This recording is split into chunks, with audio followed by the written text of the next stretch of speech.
Welcome, readers. Today on Book Chat, joining me is my buddy read co-host, Classy Green. We'll be discussing the audiobook version of The Chill by Scott Carson. Stay tuned.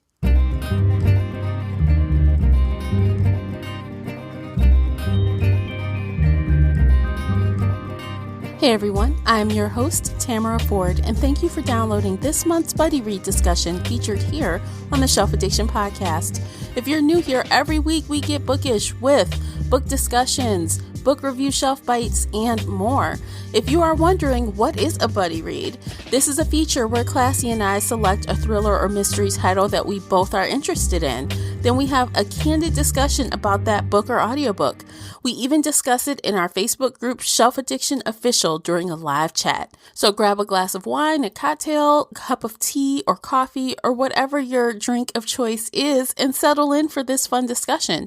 As always with book chats, there is a spoiler alert in effect, so you've been warned. If you enjoyed today's episode, please support this podcast by sharing it with one book nerd friend or on your favorite social media space. That would really help me out, and I appreciate you for doing it.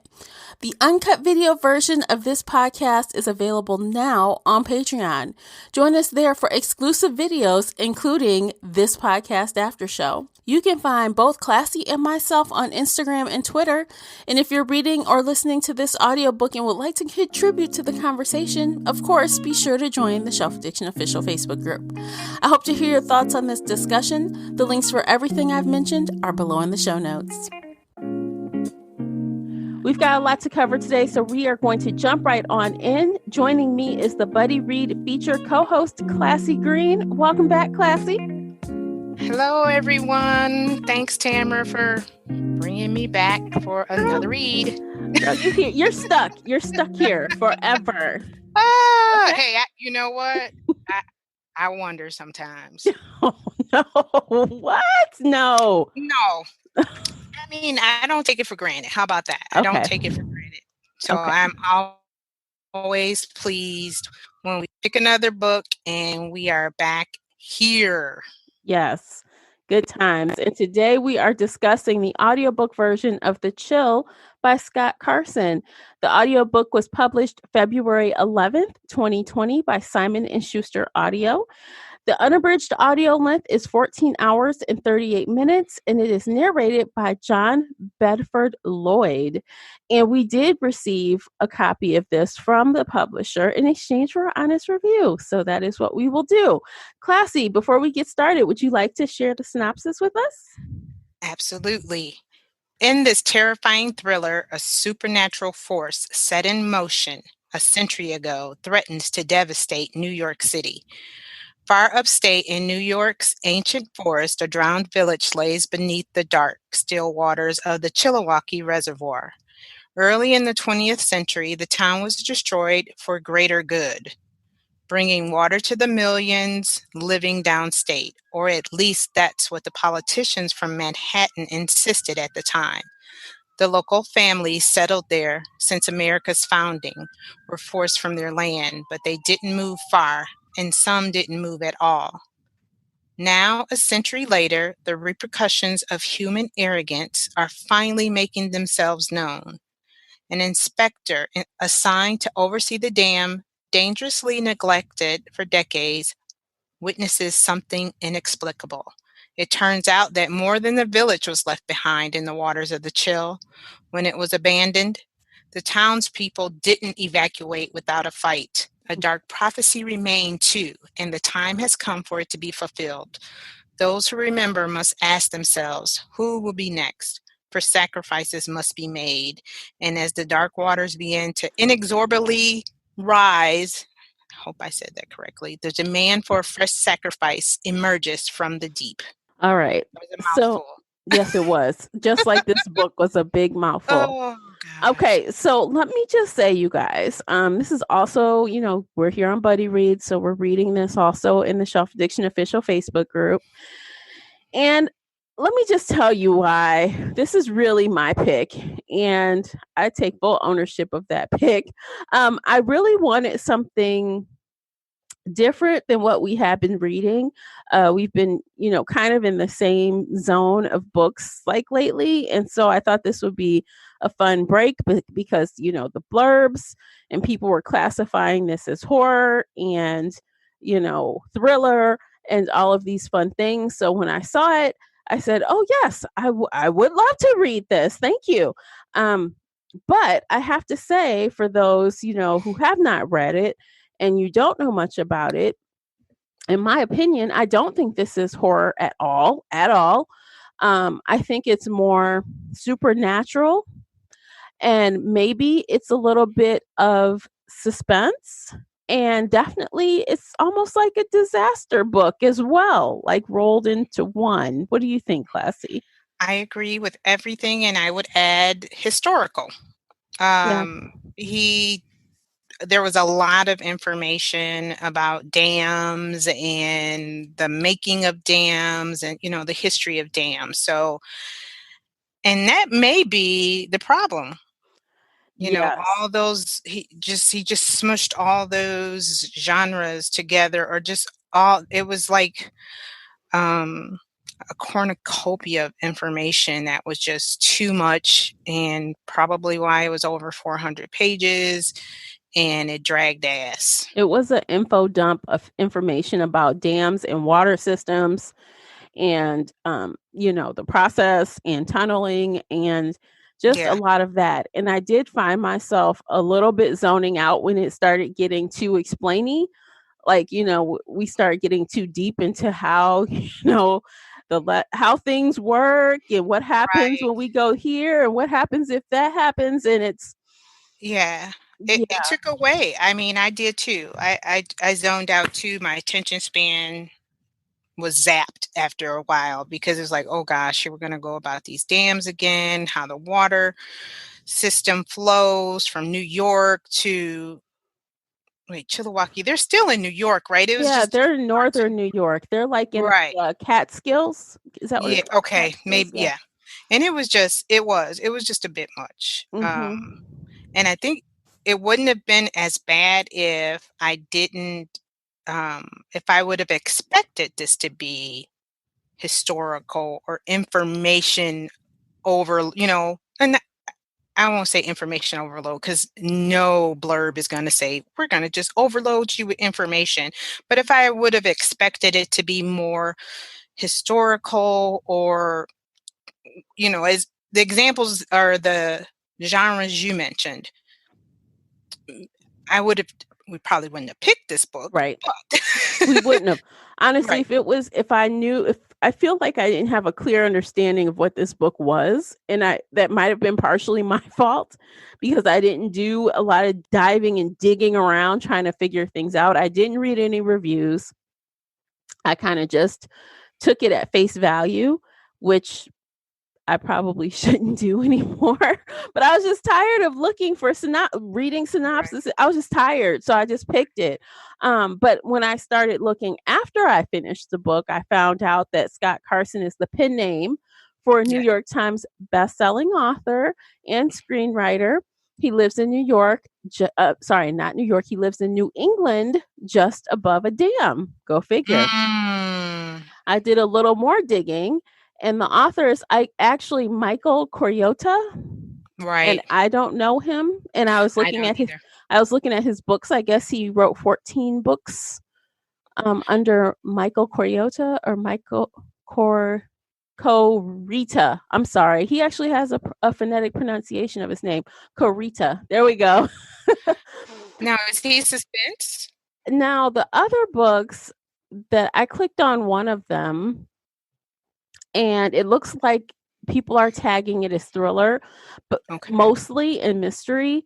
But I don't really trust it anymore because No. people on Goodreads were tagging this as horror, and it is not. It is not. No. No. So, I And don't. even in the library, that little magazine, I think we kind of saw it there too, and they mentioned this as like horror slash thriller suspense, and I think they even tried to say, "Hey, if you like Stephen King, you would like this," which again is bait for someone who wants some horror or whatever, and it was misleading. Absolutely. Because let me just give you a little definition of the horror genre. I looked this up because I wanted to be sure I was not being real brash about my classification. The horror genre is defined by the deliberate attempt to invoke a psychological reaction of terror, fear, shock, and revulsion in the audience. It is not a requirement that it has in a supernatural element. Okay, so it can have, I might have butchered that last sentence. It is not a requirement that it has a supernatural element. So horror does not have to be supernatural, but it will evoke terror, fear, shock, revulsion, and all of these other things. This book gave me none of that. I None of know, that. and I don't read horror, so when you pick this, I'm like, okay, I'm open. I need to, broaden my horizons. And I'm reading and I'm like, I don't feel terror. I don't feel the goosebumps. Like I've read some Stephen King and probably haven't finished any because of those feelings that his books evoke. This did none. I mean, Yeah. it probably wasn't even creepy to No. me, it was just more like mythical or I won't say Supernatural. mythical or just like those old stories that your family's just old folklore maybe. That's the Yes. kind of feel I got. Because supernatural, according to Google, is anything beyond natural. It can be good or bad or both. Okay. And I feel like in this book, I don't think the supernatural ghosts were actually evil. I think they were just angry. Right. So, and of course, we go back to the lore that, um, what's the girl's name? Jillian? Jillian learned as a child. That is like from kind of like culty, it's kind of like cult Right. type stuff. Right. And these people, I guess it just happened to be that they all turned into these supernatural ghosts and they were kind of having to do this deed because that's what they signed up for. Right. The sacrifice. Yes. Right. But it wasn't scary though. No, not I was waiting on the scare. I was waiting on the terror. And I did not get it. I think we could have got more terror or even like OMG moments if, for example, when Aaron, had said that he had killed Mick Fleming at the very beginning. He said, I killed him. He's in this, reservoir, whatever. He's in there. Right. And he comes strolling out like, yeah, none of that happened. I don't know what you're talking about. For a minute, that was kind of odd, but I think if they played on that a little more, the author, Yeah, he totally went off. He left us hanging, I think would probably be the best for me with that. He could have, at that moment, he could have just did so much more because I felt, like you said, that would have been the climax right there. But it didn't seem to climax to me until like 76% of the book when, oh God, was it when he found out that his dad was dead? I can't remember. I did mark the book, but it seemed like that was a good climax, but he let us fall and then it happened. Another moment happened and it didn't tie together for me, but I agree. That was that moment where I felt like, okay, what is the story about? Because where the supernatural, I killed him. He fell in the water. Yeah. And then I'm like, so now Aaron is going to go to rehab and he really shouldn't be going to rehab. I was excited then, it was like, okay, I can't remember what part that was. That might have been where I was at, maybe like that 53%. No, that wasn't 53%, was it? Maybe 30. I had a hard time keeping up with the percentages because of the way I was consuming the audiobook. Oh, that's right. That's because right. it didn't have clear. I put this on my iPhone, and for some reason, this book would not mark the percentage. Like any other book I download on the iPhone, I can You see, can see it. on the library page, okay, what percentage am I? But for some reason, it would not snag it on these files. I don't know what the Okay. problem was, but so I had a hard time telling how much longer I had to go, Right.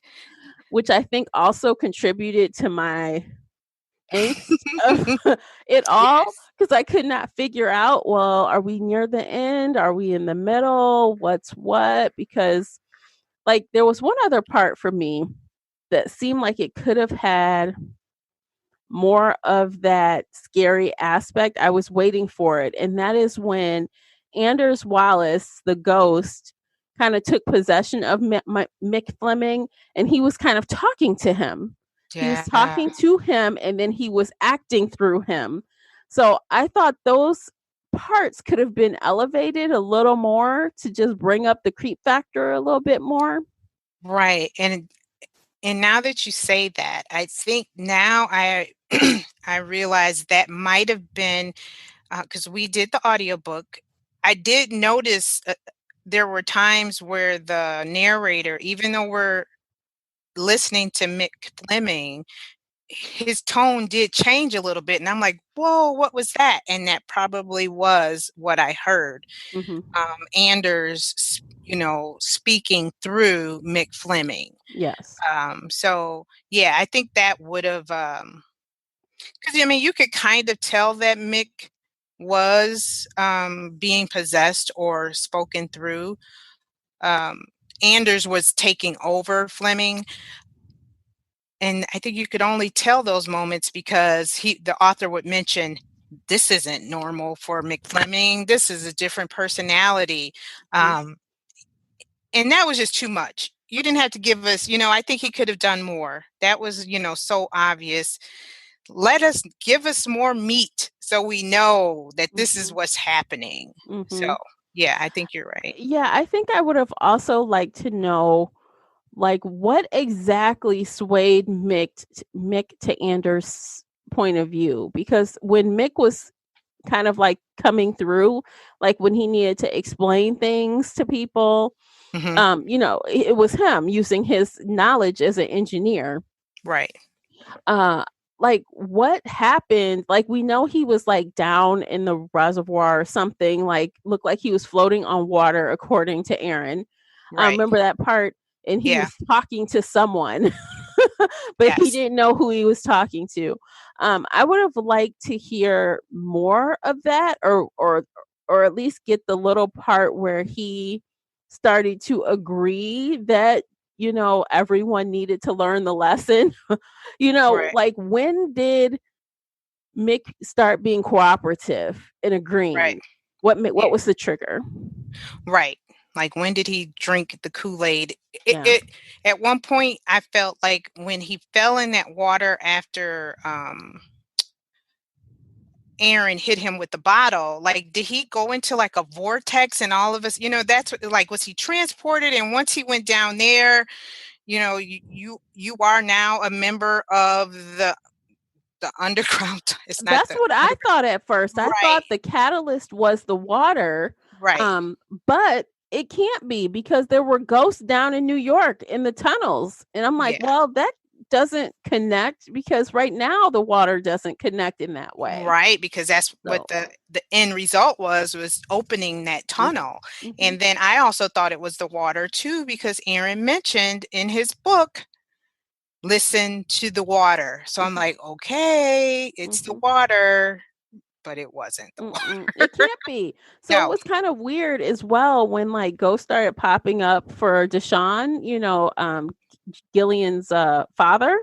Right. That was a little didn't quite fit exactly, especially No. because I felt like it was expressed that Deshaun didn't believe anything that was going on up there and he thought they were all nuts. Not that Right. he actually believed any of it.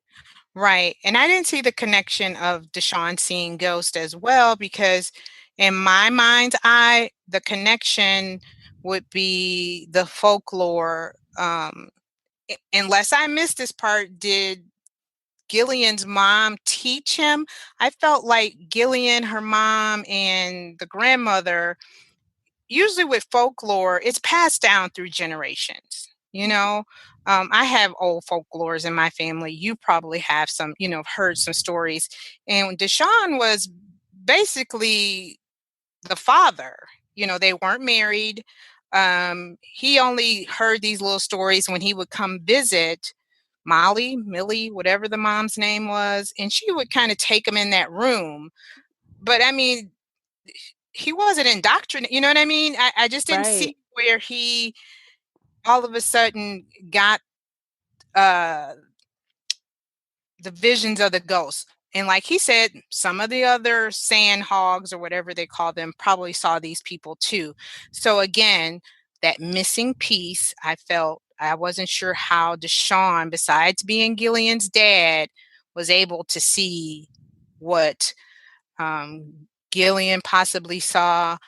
And I was not even quite sure how Aaron saw these things, except for his family was the family that decided to open up the dam. Is that what or drown the See, city? honestly, I can't really remember exactly what their link is, but I know that Mick Fleming is the grandson of the guy who originally started working on the dam. Right. So, or he created it or designed it or something like that. So I Right. got And that link, but I don't know exactly how the Ellsworths tie in as far as it, historically. yeah, it was their family is the one I believe that opened up some kind of agreement and let the city drown or whatever. Yeah, they had something to do with it. With was his dad the mayor or his grandfather like the mayor of the city that allowed that that town to be drowned? Is it Galesburg or that the little city? Oh, so he kind of agreed to, like, okay, I think I know what you mean, but I didn't recall that. Yeah, Not to because say I it's think not, but I I just, know it was yeah. a lot.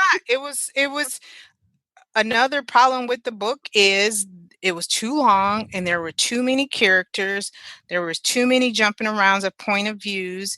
I wasn't sure at one point who, like when we were thinking about fantasy cast, towards the end I kind of figured out who were the main characters. But for a while there, it was just so many characters that we could have chosen from, and it was just hard. It was a lot. Okay, so I'm gonna compare this to something that is very different, but I feel like what the author was trying to do reminded me of what Justin Cronin did do. Okay. So I really enjoyed his trilogy, the Passage trilogy. Okay. And that was a very big, those three books were dense and long with lots of characters and lots of movement through time. But that was real horror with vampires and stuff. Ah, But okay. his story spanned hundreds of years. Um, but there was no confusion as to who's talking, what's what.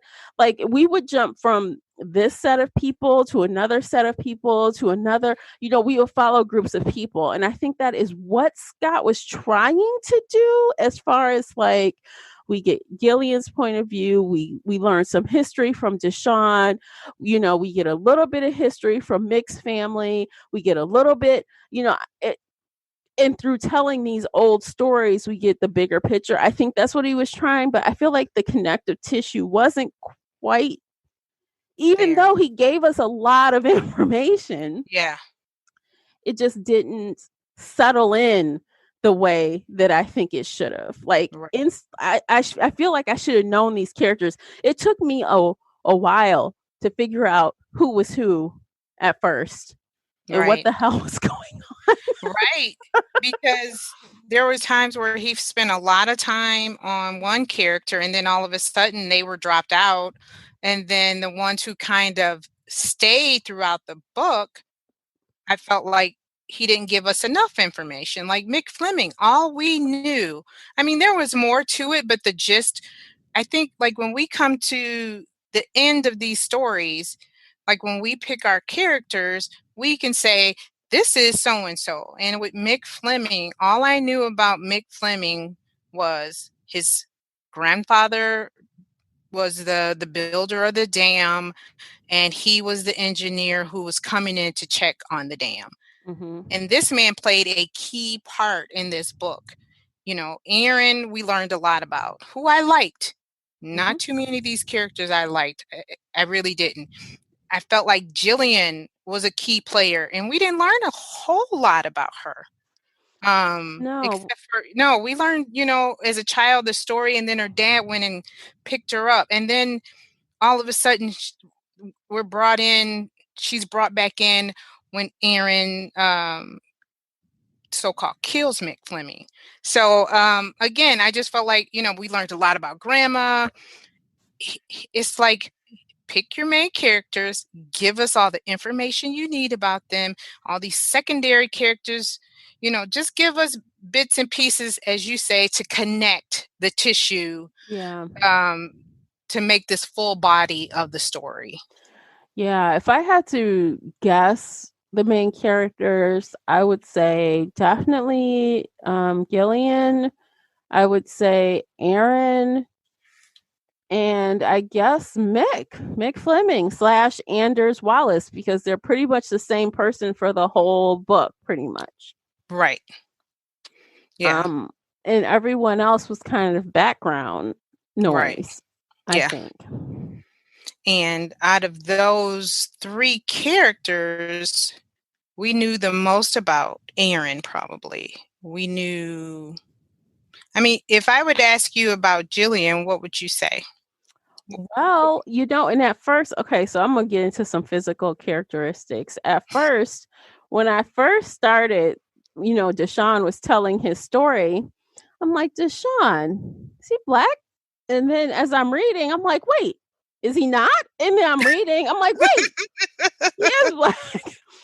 So then, because you know, just the description wasn't like vibrant in my mind. So I mean, The name obviously, was vibrant, but the yes, description was not. right. Yes. So then I'm like, okay, I think he is. But then when they talked about Gillian a little bit, I'm like, oh, clearly she's mixed. They talk a little bit about her hair, I think, and her Mhm. eye color or Right. something. How right. Right. So I'm like, okay, so yes, her daddy is black. Okay, thank you. So I finally figured it out.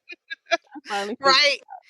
Right. Her blue eyes contrasted against her dark hair, and then she had her dad's dark, you know, yeah. skin color, and right. But I mean, as far as other characteristics, all we knew was she was a mixed child. Her grandmother killed herself, Her and her mother dad killed picked herself.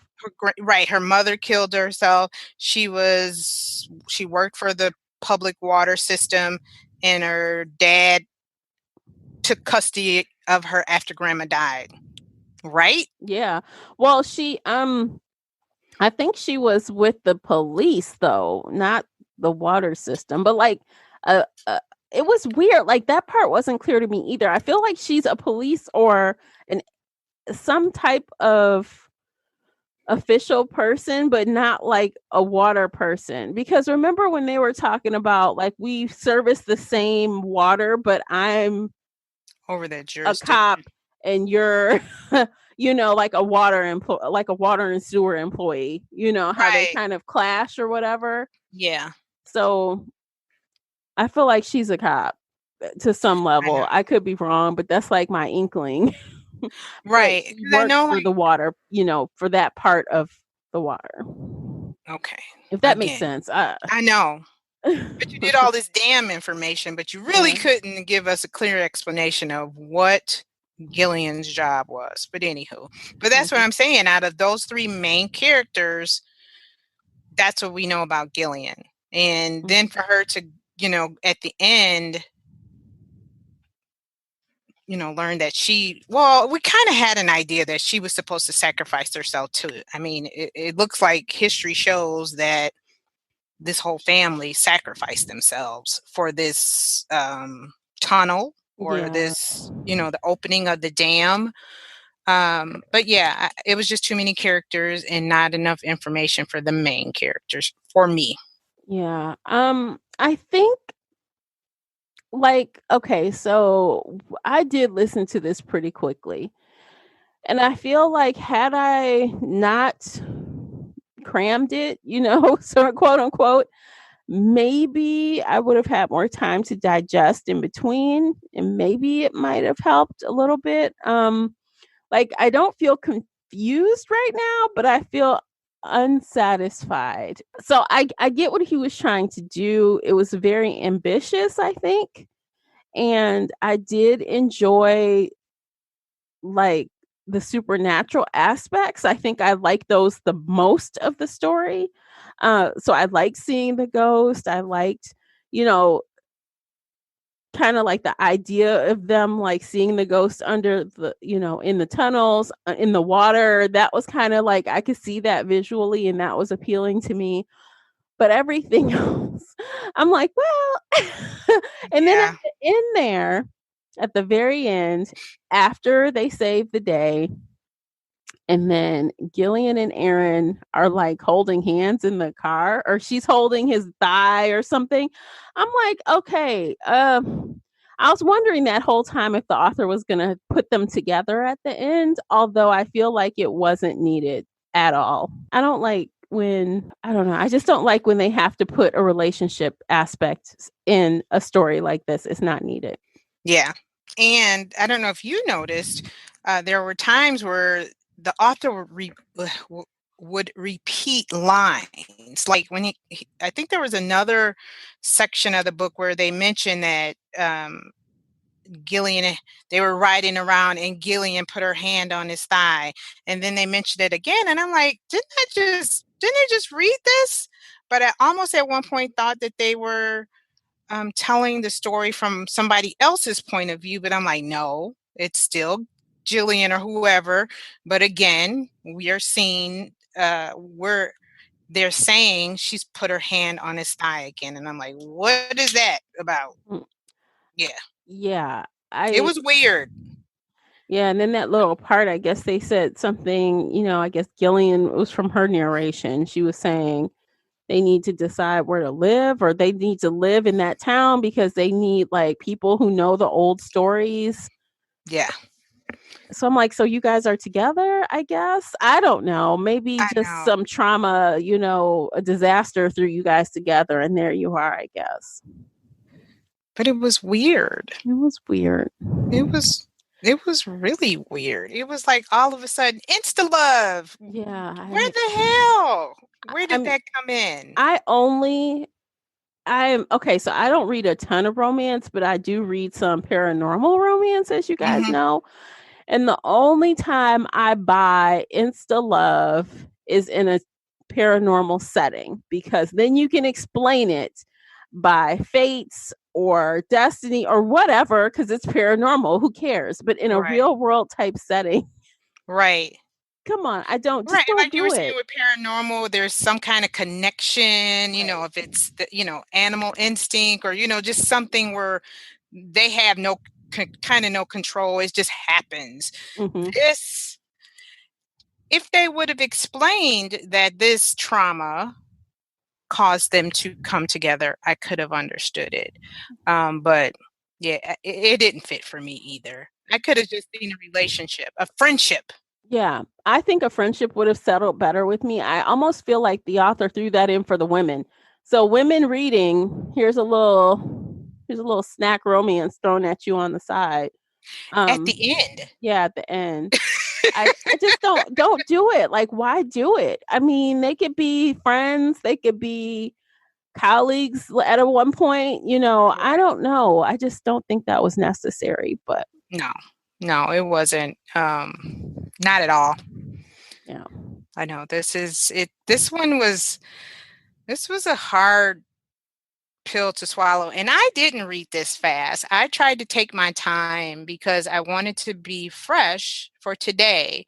And I think, when did I talk to you? Sunday, Saturday, I think it was like Saturday. Saturday, Sunday.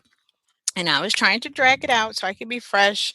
And I was like, it was interesting, something I've never read before, but intriguing. And I think at that point, I think I might have been at the 53% mark. And it just really, for me, it kind of went downhill from there. Mm. Like you said, I was confused. I'm confused still. Maybe later, I maybe I can digest and understand a few things. Um, but Yeah, it just jumped around a bit too much for me, and I was expecting suspense. yeah, and I think, kind of like what we mentioned earlier, it's just kind of all of the information bogs down, it slows down the action scenes. Yeah, So if nothing else, you expect the action scenes to be really snappy, fast. fast Do do paced. do do. Yep, Oh, fast paced. you want to feel some suspense while they're Can so okay, can yeah. I give you an example of great fast pace and you read it too? Mhm. No exit. Yes. Yes. No exit, and It that's what I was looking for, and this was yeah. no fast pace, but, I mean, now we Yes. and you would think water can if we wanna go with water, water can be fast paced and whatever, but there was nothing. This was probably a darn trickling creek. It was slow. It was Um so slow, but and no exit was I fast think, paced. like, let's compare them, like, real fast for the sake of what we're talking about. So, No Exit took place basically in one spot at a truck stop in a blizzard. So, it was Right. really focused on the character development. I think it relied heavily on that, not just necessarily plot, because there weren't a whole lot of moving parts necessarily, but No. you still had the suspense, you had the tenseness, it moved fast, it read fast, and this was like almost polar opposite. We're in two different places. We have a Right. lot more characters. I mean, it was also, uh, I guess the snowstorm wasn't a natural disaster, but it held them in, it was bad. You're Right, stuck it was there. very bad. The roads were closed. The city Yeah. was closed down. Yeah. So it's like this kind of thing, like, when you watch disaster movies, right? You Right, go to those movies for the fast pace, the explosions, whatever, the monsoons, whatever you're going to get while you're watching a disaster movie.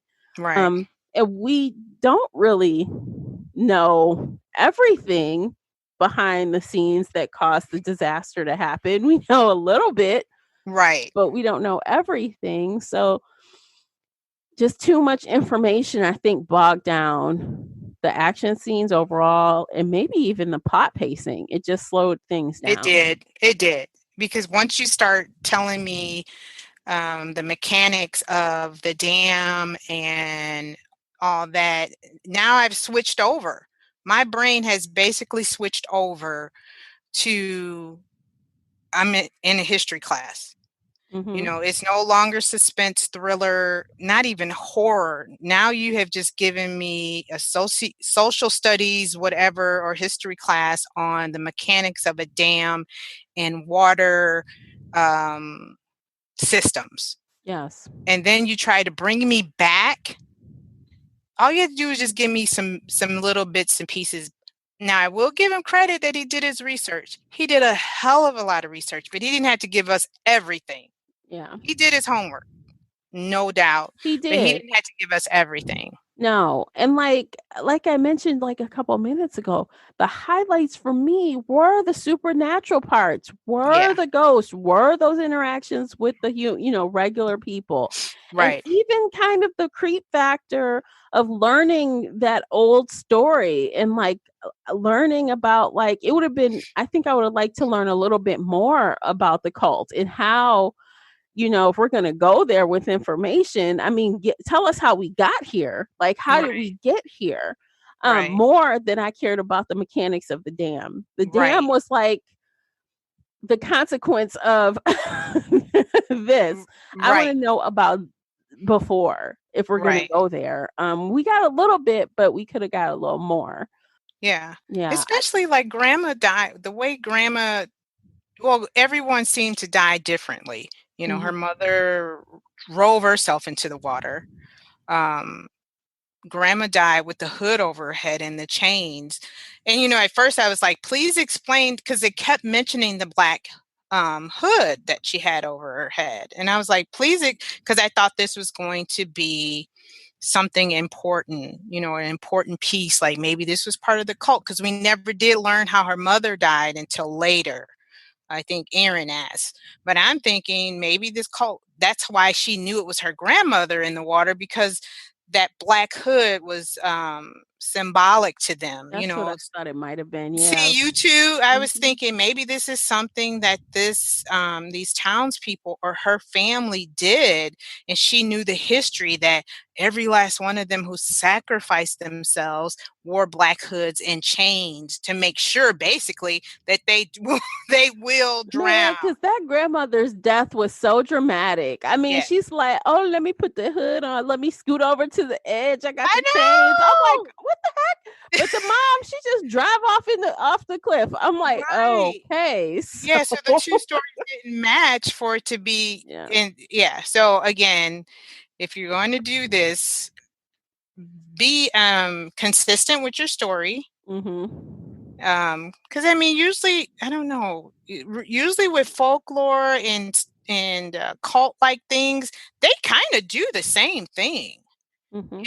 It's consistent with, you can kind of tell this was that cult because they all did this. And Mhm. granted, they all went into the water, but the mom went a different way and grandma went a different way. So Not to like rewrite the book or anything, but I feel like okay, so if the story was presented to me like this, we meet Gillian as a child.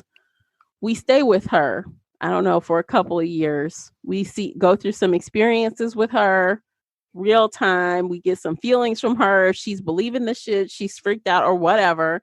And then maybe in part 2 or 3, we flash forward. Maybe we end where her grandmother dies and her father comes. And then we flash forward. And then she's riding back to her hometown and this shit starts happening.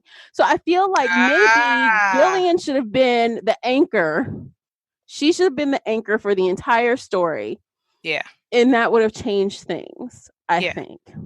I think so too, because at one point, when she tied her dad to that fence or whatever, I was like, Mhm. "Oh shit, she has drunk the Kool-Aid." Mhm. I thought she was about to sacrifice herself, because She remember she was. said, "Remember when I scared, huh?" She was going to. Yeah, but remember she said, "Remember when I used to scare you? You should be afraid." And granted, she did change her mind, but like you said, your storyline would be perfect.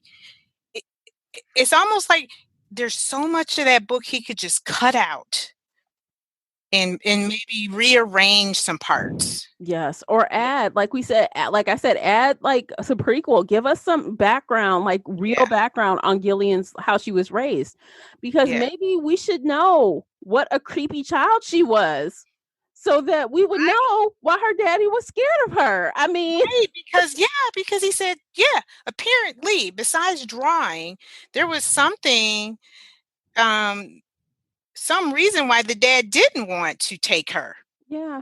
besides being afraid to be a father and raising her. And even that connection with her and Steve, Hmm. the officer who rescued her or was the first one on the scene when grandma passed away. So, they had some kind of, that could have been just, a little slight storyline in there, but he just filled up the book. I bet if I went and got that book and probably tagged as much information about the dam, it was probably over 50% of dam and water and, you know, I mean, we even had a good amount of, I guess not too much, but we had a decent amount of exposure to, how the different groups that took care of the dam hated each other. yeah. I mean, we had a couple of pages of the sheriff acting crazy.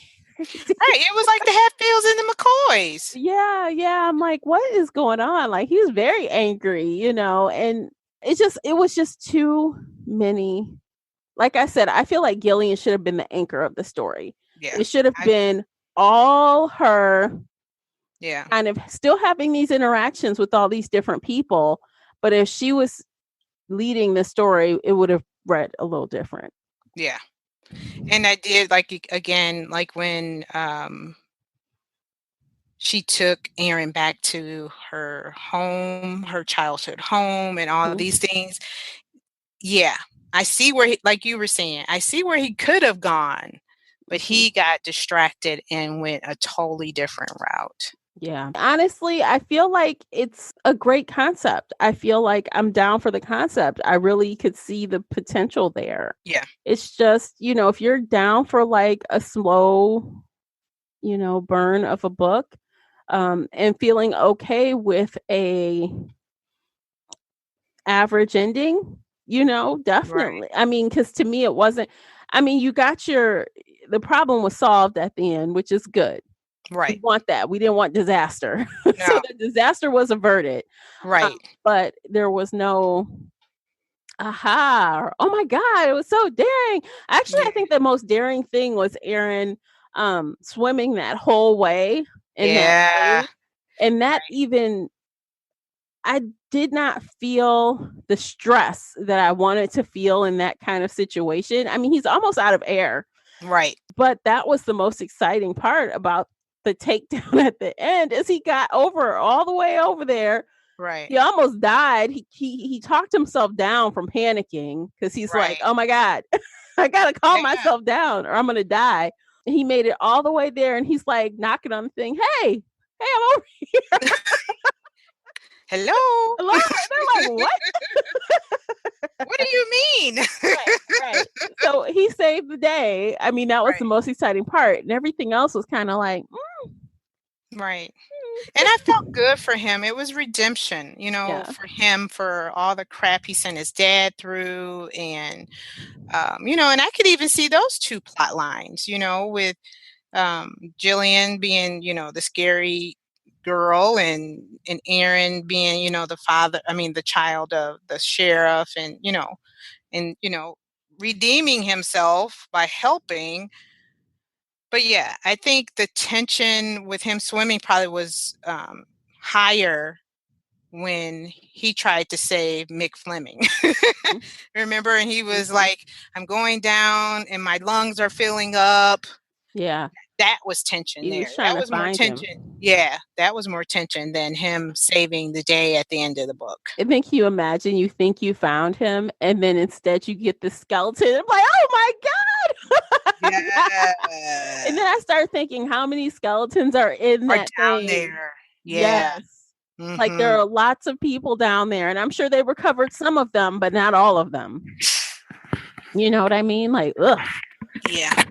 Yeah. So the same way when the flood came and they were, saving those bodies. And again, we had all that, which I thought was fodder. It was like, did we really need to have the scene of them rescuing people? We didn't need to see that. No. We know that people are in the background working to rescue.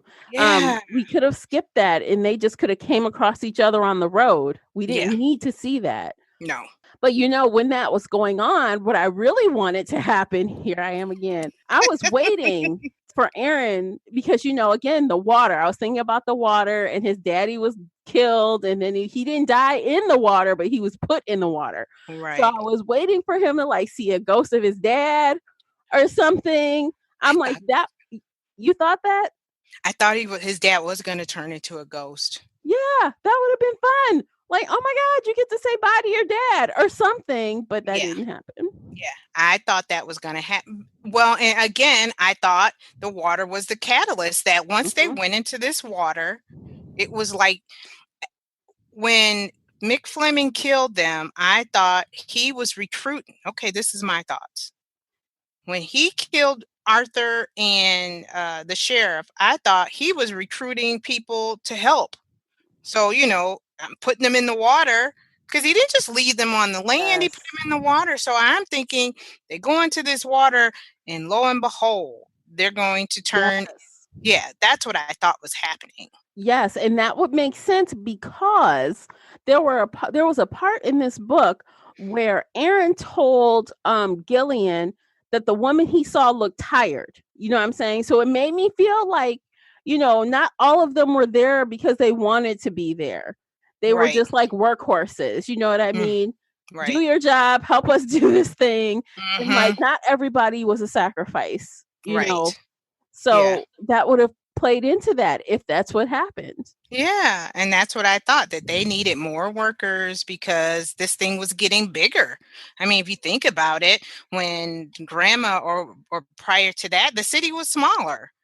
And this time, New York City and all the it population has grown. So I'm thinking they need more people, but I mean, that's and they made us, well, the author made us think they needed more people the way Gillian was like, I'm so sorry. I should have been.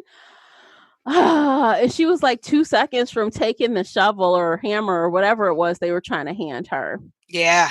Yep. So I'm like, well, do they need more or do they not need more? Right.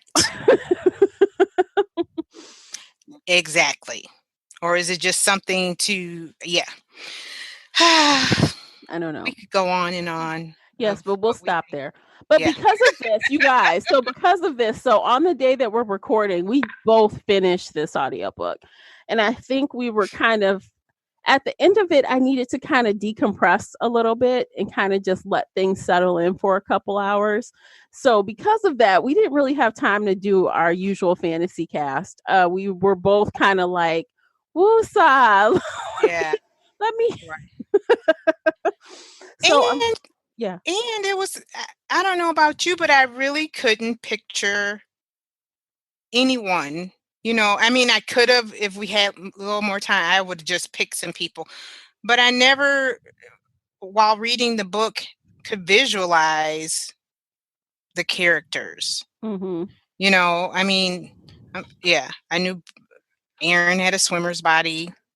Mick Fleming, I probably have to go back, but yeah, And we did not talk at all about that creepy ass photographer. Like, what was that garbage? yes, I forgot about him.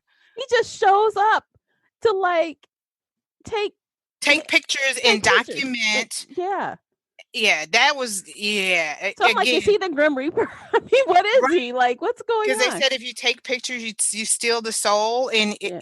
and again, he left us hanging about what was the sole purpose of catching Hubris or whatever his Curtis Hubring or whatever his name was, which was a amalgorithm or something. I think she mentioned that she had to figure out as a child. Yeah. I'm like, you are giving me way too much information. It was overload. I don't think we needed the photographer at all. I couldn't No. figure out what his purpose was. And then Yeah. at the end there, he came, he talked to, Deshawn, and then he makes his way on down. And then I guess when he realizes that things aren't going to work out, he leaves because he won't have anything to document. Right, because nobody won't let, yeah. I'm like, what? Again, another character that just drops in, it was not needed. Yeah. So it's not needed. Fun times. Okay, well, we do have 2 more things to do, so I think we should take a quick break. When we return, we're going to talk about the audiobook narrator, which we haven't done yet, and we're going to give our rating. So stay with us, guys. Today's episode is brought to you by the Shelf Addiction merch store. Check out all the bookish t-shirts, notebooks, mugs, and more. Don't miss out on these original designs, perfect for any book nerd. Support the podcast and visit shelfaddiction.com/merch and pick up your next favorite bookish item.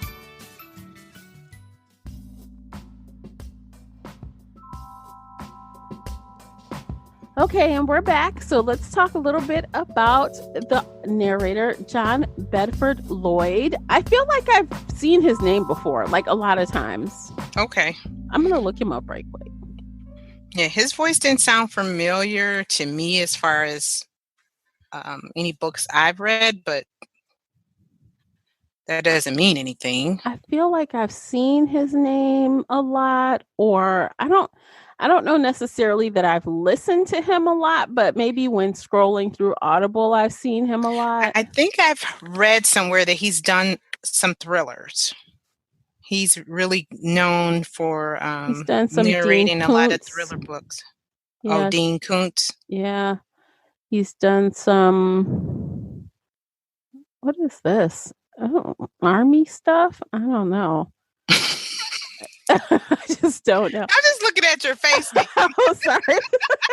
If you guys come on over to Patreon, you can see my crazy faces. Oh my Oh gosh. my gosh, your expression was priceless. I have that quizzical, I'm confused look. Yeah, you're like, huh? Maybe I haven't seen, I mean, he's done Michael Crichton, but that's old. Maybe, Yeah. I don't know. Maybe I imagine that. Maybe his name just seems familiar. Anywho, what'd you think about his performance? It was okay. I won't say it was bad. I felt like at times his voice sounded the same for Jillian, as it did with some of the, with the male characters. There was a little distinction, but there wasn't a lot. And like I said too, I did notice some, and I don't know if it was the editing or him, a change in the tone. It almost seemed like it got louder, but maybe that was him, as I brought to I was asking you, when Anders was speaking through Mick Fleming, that might have been what he was trying to do. But I think too, this story was kind of tough. Yeah. To try and narrate and bring forth what needed to be done. So I'll give him a pass. I would say he did okay. Yeah, I liked him. I definitely feel like he added to the story, to the experience, because if he wasn't as good as he was, I would have been like, oh my God, I can't. I'm done. Yeah. Right. So he definitely up the ante a little bit, which was fabulous because that got us through the book. Through it. Yep. You're so right. I think overall I had no real complaints about him, but I do think that it could have been nice to have one more distinctly different voice. I think so too. I think that would have helped us understand the story a lot more. Yeah. Yeah. So I don't know. Yeah, that would have helped. But he did a good job with the material. I think the editing was fine. I think I heard maybe one thing that sounded like it could have been added later. I can't remember what section it was, but I just heard something that kind of jarred me a little bit. Okay. It was really brief, so I don't know if it was in post edit or what. But other than that, Simon and Schuster Audio, they always do a good job with their production. So the production value is good. The narrator was good. Good. I think if you like this kind of thing, if it's your stilo, you know what I mean? I think you'll like it. Yeah. If you have tastes that align more like myself, this will be different for you. I agree. I was just looking for more fast pace. You said thriller, your synopsis, or and even in the synopsis, I think, what the synopsis was okay. But maybe like you were saying, the tag in Goodreads and the tag that they had in that Library Reads magazine listed it as thriller horror, and the blurb from Stephen King. So, yeah. Okay. So let's rate this thing. Let's rate it. Do you want to go first? I'll go first. Okay. I gave it a 2. Okay. That's what I mean. I didn't feel like it was okay. I felt like, yeah, I gave it a 2. It was subpar for me. Okay. That is fair. And I actually gave it a 3 only because I really liked some aspects of it. I think I'm giving it extra credit for the possibilities. I think I'm giving a little extra for the narrator. Okay. But it's definitely something that is not for everyone. Right. And if you follow me on Goodreads or Classy on Goodreads, we seem to align a lot of the time. And if you like the stuff we like, I would say pass if you like what we like. But if you want something a little different, go ahead, go for it. Try it. Go for it. Yeah, you might like it. Yeah. But just know when you go in that it's not going to be horror. Yes. Or thriller, really. Yeah. what did you say? More supernatural suspense? Supernatural suspense with a disaster story. See, we need to add our own. Maybe we need to make our shelf so people can see when they're on Goodreads. But it'll only be us. Yeah. But you know what? Maybe some other people will see that tag and list it too. As you know what? You're right. This is more of a disaster not end of the world, but disaster kind of genre. So yes, my 2, your 3. Yes. We haven't done that in a while. Oh, I know. We were usually like this, like right on track with each other. But I don't know. And like I said, it gave me like a little bit of reminiscing feelings about the passage, even though they're polar opposites. But I feel like that was what he was striving for. And see, I have not read the passage. Which I love, you guys. Love. That is real horror right there for you. I mean, scary ass vampires that will kill you and eat you and torture you. It's great. And then you have, don't get me started. We can talk about this in the after show because I will just go for hours if I want to talk about this. Yeah, I have not read the passage. And I recommend it on audiobook because Scott Brick narrates it and he is freaking amazing. It's amazing how he can bend his voice. Oh my God. Okay. Yes. Okay. I might be sold. I said I'm open to stuff. I have been more open to different books and genres this year. So maybe. Yeah, it's definitely something that I think in the beginning, the setup is big. So it might take a few hours to get into the groove of it just because the setup of such a big, vast story is required. But I feel like once you hit the ground, bing, it's good. Okay. I like Game of Thrones. Yeah. Okay. All right. So I guess that's it for us. Are we done talking about The Chill? Yes. Because I totally got off topic there. It's okay. Okay. So yes, it was. Okay. So that's all for today, guys. And if you'd like to talk with us about The Chill, you can find us both in Shelf Addiction Official on Facebook. And of course, you can find us on the internet, on Twitter and Instagram and all those fun places. And until next month, happy reading, guys. Take care. Take care.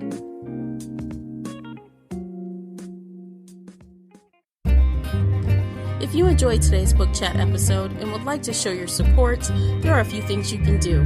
Head on over to Apple Podcasts and leave a positive 5-star review. You can follow me on Twitter at Shelf Addiction. Most importantly, you can share this podcast with friends and family that enjoy all things bookish, including author interviews. Thank you for listening, and until next time, happy reading.